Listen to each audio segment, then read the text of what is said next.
வணக்கம் ஆன்மீக உறவுகளே. இப்போ நம்ம இருக்கிறது பார்த்திங்கன்னா திருமாந்துறை அப்படிங்கிற ஊர்.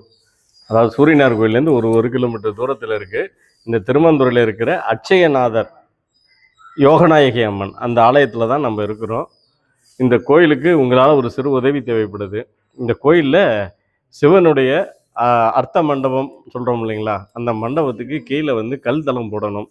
அந்த கல் தளம் போடுறதுக்காக உங்களால் முடிந்த ஒரு தொகையை இந்த கோயிலுக்கு அளிங்க. நான் கமெண்ட்டில் அவங்களுடைய நம்பர் போடுறேன். அவங்களுக்கு உங்களால் முடிந்த உதவிகளை செஞ்சு அந்த கல் தளம் போடுறதுக்கு உதவி செய்யுங்க. இதில் இன்னொரு பெரிய விசேஷம் என்னென்னா, நீங்கள் செய்கிறது சிவ திருப்பணி. இந்த கோயிலுக்கு செய்கிறது சிவனுக்கே செய்கிற மாதிரி ஆகும். இந்த கோயில் சுமார் ஒரு 1200 வருஷம் பழமை வாய்ந்த கோயில்.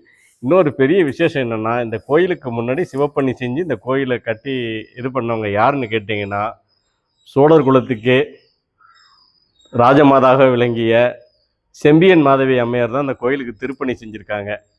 அவங்களுடைய திருப்பணியை நம்ம தொடர்ந்தோம்னா அந்த சோழர்குல வள்ளி அந்த தாயோட ஆன்மாவும் நம்மளை வாழ்த்தும், அந்த ஈசனுடைய அருளும் நமக்கு கிடைக்கும்.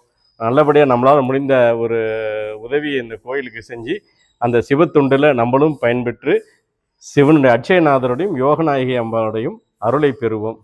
நன்றி, வணக்கம்.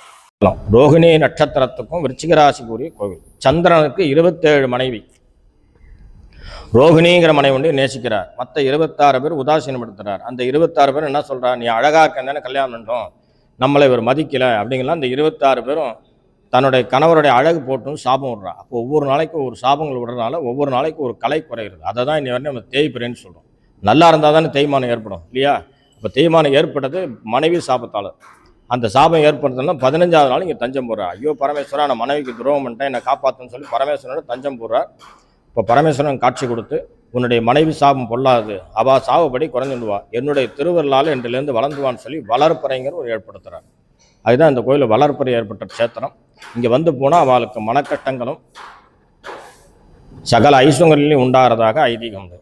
அதனால தான் ரோகிணி நட்சத்திரத்துக்கு சந்திரன் உச்சமாக போகிறார், விருச்சிக ராசிக்கு சந்திரன் நீச்சமாக போகிறார்.